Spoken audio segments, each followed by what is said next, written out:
After a while, we see the long-haired dude chowing down that bowl of ramen like it's no big deal, which even leaves our boy Jin a bit uncomfortable watching this guy eat like he hasn't seen food in days. After that hearty meal, the long hair lets out a satisfying burp and can't help but comment on how good it was. Jin agrees, saying not only is it delicious, but it's also convenient and high in calories. The long hair then points out how Jin still seems to pay so much attention to efficiency even after quitting as a mercenary. Nevertheless, Jin gets serious and asks his friend how he found him if the camp hasn't tracked him down yet. To which, Longhair replies that he already knew Jin was alive because he knows him like the back of his hand. He then asks Jin if he's gotten his memories back, and our boy quickly says yes. 006 then mentions that even 032 probably knows Jin is alive too, though he can't predict how he would react since the news of our boy's death hit him pretty hard. Our boy then asks him why he has not informed 032 about this. The blondie replies that the fewer people who know the better, even if it's someone close.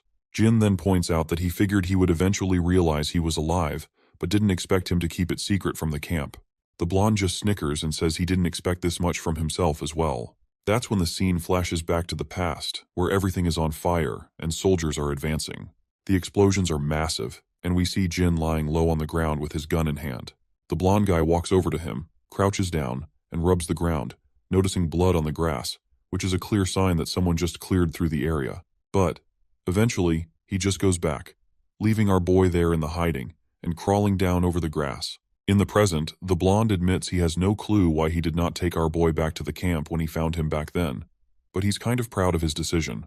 He explains that they were trained like dogs, forced to obey the camp's commands, but he felt a strong camaraderie with Jin.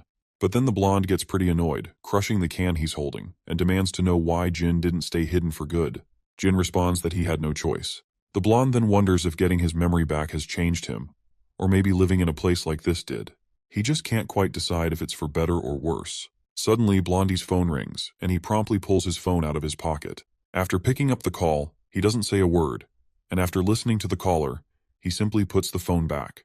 The smile on his face makes it seem like the camp might have already tipped him off to take Jin out.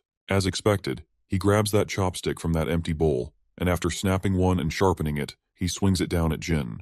But Jin quickly grabs his hand, stopping the sharp piece of wood just an inch away from his eye. The bastard then tries to swing his other hand, but my guy quickly stops that too, and the second piece of wood halts right before it hits his neck. While they're locked in this deadlock, the blonde apologizes, saying he had only come to say hello today, but the camp found out sooner than expected and just gave him orders to wipe him out. Jin kind of agrees, saying it can't be helped since orders are orders. Suddenly, a girl walks out of the grocery store, and when she looks over, she spots these two guys who are, surprisingly, tidying up the place. She can't help but blush, noticing how handsome they both look. After they put the trash into the baskets, the blonde comments that this is probably not the best place to carry out the task on such short notice. The blonde then starts walking away, and before leaving, he points out that he likes this version of Jin better, saying he's sure it's an improvement. He quietly walks off, and the scene cuts to the SW Corporation. Inside the training hall, we see Seokju engaged in some hardcore exercise. Suddenly his phone rings, and when he checks, he sees it's Jin calling. Seokju quickly picks up and asks what's going on since it's rare for Jin to call him. That's when Jin says he needs a favor, and states that he needs access to some surveillance footage in the area because there's someone he wants to track in real time. Seokju is startled by this unexpected request, and explains that he'll need clearance from his superiors, which will take some time, and tracking someone's location is difficult. Seokju then asks when he needs this, and Jin replies that he needs it right now. The reason behind this urgency is that if 006 is in charge of this mission, he might go after Grandpa and Daeon first. But he does not say this to Seokju. Seokju is utterly bewildered, because he has no clue how he's supposed to pull this off.